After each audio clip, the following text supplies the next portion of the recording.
Hey guys, SuperHorrorBro Mike here, and in today's video, we take a look at my favourite moments from Bendy and the Dark Revival. After my initial playthrough, story explained and secrets videos made late last year, I decided to return to the inky world of Joey Drew Studios to take a look back at some of my personal highlights from the latest journey through this creepy cartoon world.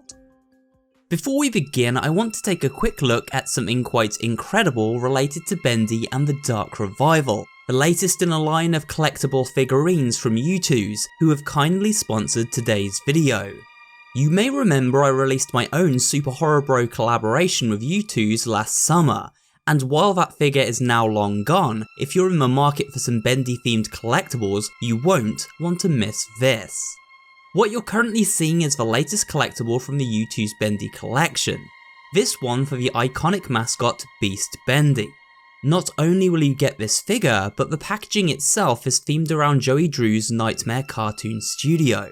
It's awesome to have a miniature version of the ferocious cartoon mascot, and this is just one of many designs available. If you head over to the AUDREY'S website, which you'll find a link for in the description below this video, then you'll find the entire Bendy collection available for purchase.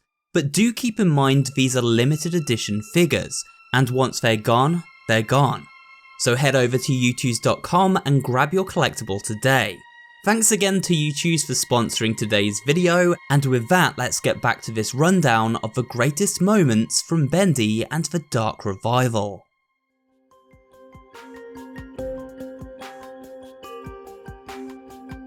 Bendy and the Dark Revival begins in a surprising location. Rather than the inky cartoon world we journeyed through as Henry in the original game, we instead explore a real-world version of Joey Drew Studios, now under new management. Here we assume the role of Audrey, an animator working late one night who has no idea of the horrors about to befall her. These horrors begin to manifest with possibly the greatest character in the game, a lowly janitor named Wilson. Wilson is blind in one eye and has a scarred face, and we find out why later in the game. He speaks with a drawn out, raspy voice that instantly makes us wary of his motivations. A pretty girl like you shouldn't be wandering around all by yourself. It is soon revealed that Wilson has a plan for Audrey, and with the help of the ink machine is able to trap her in the cartoon realm. Here we learn that he has been experimenting and has managed to halt the cycle that once looped over and over. He now rules over this realm and those surviving within it. Wilson is a fantastic villain who becomes more and more unhinged the further we journey through the studio. His motives at times are unclear, but it is eventually revealed that he is the true evil at the heart of this world when he transforms into a monstrous new cartoon mascot of his own design, Ship Ahoy Dudley. All this to say that Wilson is one of the best characters in Dark Revival, and so picking one greatest moment for him is tricky. But what is your favourite Wilson moment? Well, let me know in the comments section below.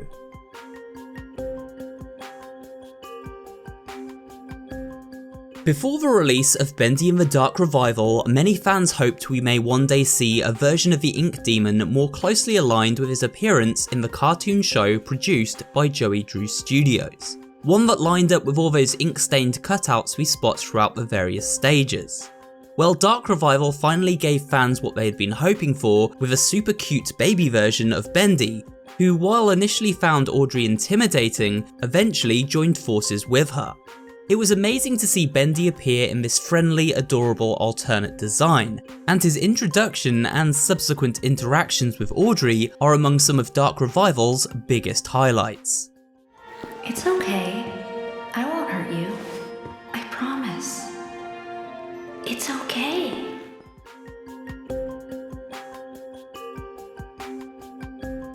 It is revealed that Baby Bendy and the horrifying Ink Demon itself are one and the same, and were formed as a result of experimentation carried out on the monstrous creature by Wilson and his army of keepers. The Ink Demon has changed drastically from his design in Bendy and the Ink Machine. He has more realistic human teeth, hooved feet, and, well, a more demonic appearance in general. He also now talks, speaking in a sickeningly guttural tone. Who are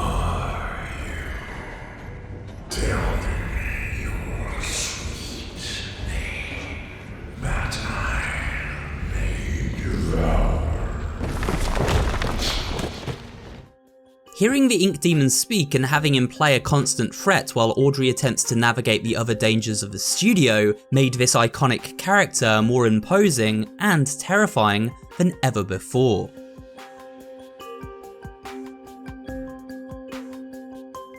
One of my criticisms of Bendy and the Ink Machine was that despite its intriguing story, great cast and strong art style, the gameplay felt very basic, and this led to a lack of replay value. One of the best new features found in Dark Revival came the moment I realised not only was there a stat system, but also a weapon upgrade path.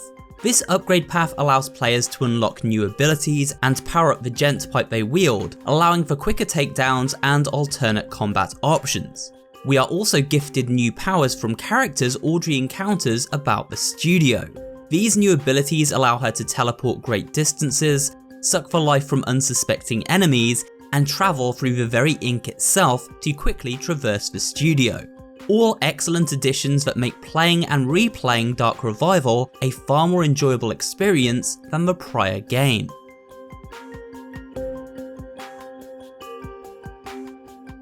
The Butcher Gang are some of the most memorable characters from the world of Bendy, and in Dark Revival, a fourth member was added to this kooky cast of misfits.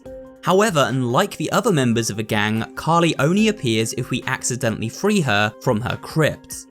Once we open the sealed crate containing Carly, she will vanish and then proceed to stalk us through the game as a random jump scare encounter. Not only does Carly scare the living daylights out of players, her surprise attack also damages Audrey's health, and so freeing her is a big mistake. There aren't many games out there that include completely missable enemies, and the way Carly is essentially included as a troll character is a stroke of genius.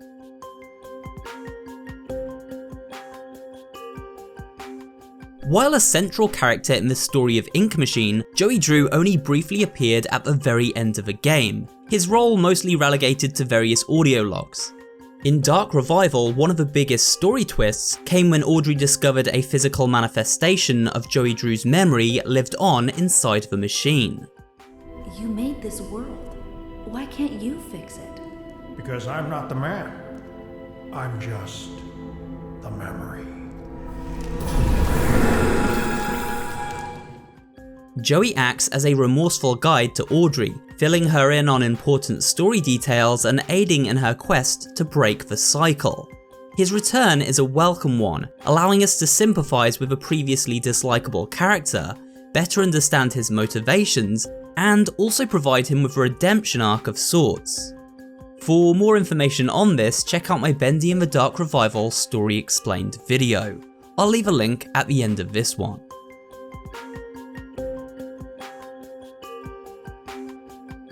Dark Revival features many twists and turns, but perhaps the biggest comes when the memory of Joey Drew reveals to Audrey that she is in fact born from the Ink Machine itself, and one of many children created by the original version of Joey via this machine so that he would be able to live a less lonely existence. Audrey was a part of this inky world all along. This big twist is combined by several other story revelations, including Henry's own fate, as well as a return to the area of the studio Henry first explored in Bendy and the Ink Machine Chapter 1. We can even locate the classic Wally Franks audio log if we teleport up to this hidden area. Can I tell you what? If one more of these pipes burst, I'm out of here.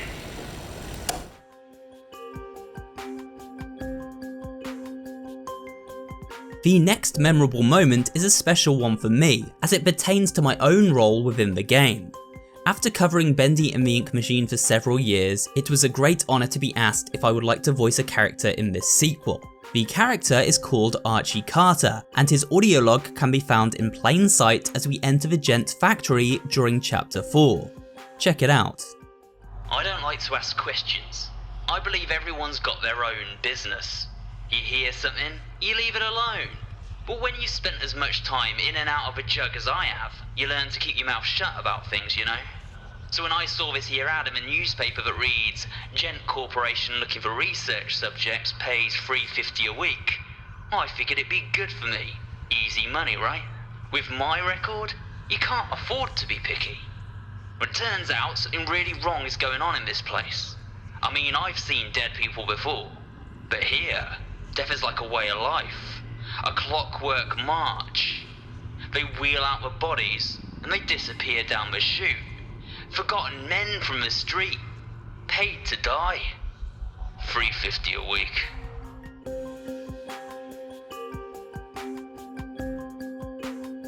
The Keepers were the creation of Wilson and designed by him as a way to keep law and order in the depths of the machine, preventing the endless cycle from continuing and keeping the ink demon at bay. They act like guardians of this realm and serve at the pleasure of their master. In some way, these Keepers look similar to the Big Daddies found in the Bioshock games, and they patrol the Gent's factory as well as Wilson's mansion, taking care of any poor soul who should venture into their lair. Of all the new enemies that appear in Dark Revival, the Keepers are the most iconic, and this is in large part to their mechanical voices that are sure to send a chill down your spine. What is your purpose? My name is Audrey. I'm not here to cause you any trouble. Look, I just want to go home. Please, can you help me?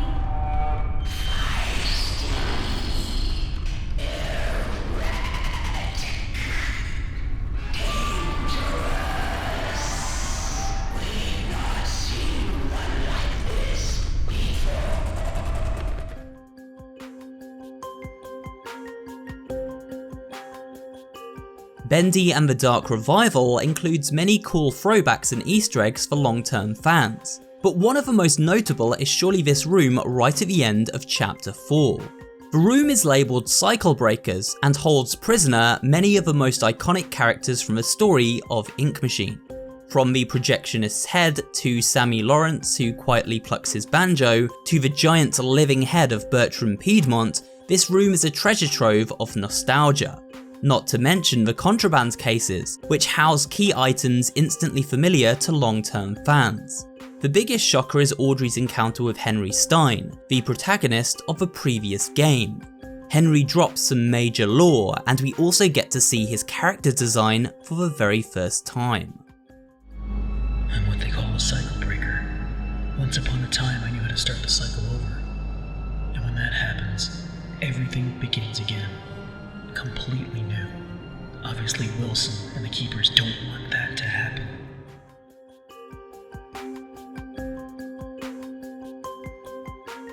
Alice Angel may have been absent from the Cycle Breaker prison room, but she appears not too long after in the game's final chapter, capturing Audrey and whisking her away to a twisted dinner party, where she involves our hapless heroine in a game of life or death. But for now, let's have fun. Plenty of time for a bloodbath later. Ooh, how about a game? Let's all play a game of riddles. Riddles? What a wonderful idea! Audrey must talk to the other unfortunate dinner guests and work out the order in which a series of animal symbols are to be input into a mechanism above. Choose the right combination and the guests are electrocuted. Choose the wrong sequence and it's Audrey that meets her maker instead. This scene is both chilling, as well as nicely reintroducing the fan favourite character of Alice Angel, and also includes a cheeky Easter egg for fellow mascot horror game Five Nights at Freddy's. Each of the animal symbols corresponding to one of those animal mascots found in the original FNAF game.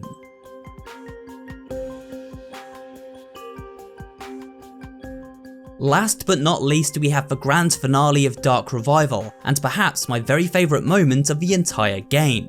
After succumbing to the will of the Ink Demon, Audrey is consumed by the inky entity, and the two transform into an amalgamation known as Beast Bendy. But through the touching final words of Joey Drew, Audrey is able to resist the darkness and take control of the demon's power. What do you think you're doing? I'm starting over. This is the end.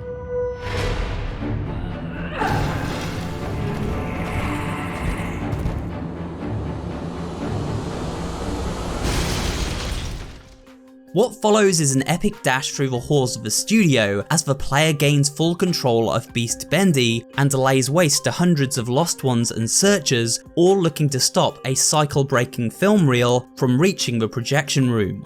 Along the way, many familiar faces aid Audrey in her fight, from Allison to Tom to Henry himself. Heck, we even briefly see the return of crazed cultist Sammy Lawrence. This is a stunning end sequence that is pure fanservice in its design and absolutely sticks the landing, closing out an unforgettable return to the world of Bendy. And with that, we come to the end of this video and a look at my favourite moments from Bendy and the Dark Revival. There are so many more great moments in this game, from certain boss battles to the litany of cool secrets and Easter eggs for which I've created a dedicated video, which I'll link at the end of this one, to smaller moments such as the reintroduction of key characters like Allison, Tom and the Butcher Gang. But we only have so much time, and if you'd like to check out the entire game, feel free to check out my full playthrough where you can witness my reactions in real time as I first played the game. With that said, if you did enjoy this video, remember to leave a like, comment down below, and of course subscribe for more horror related content. Thanks for watching, and I will see you on the next video.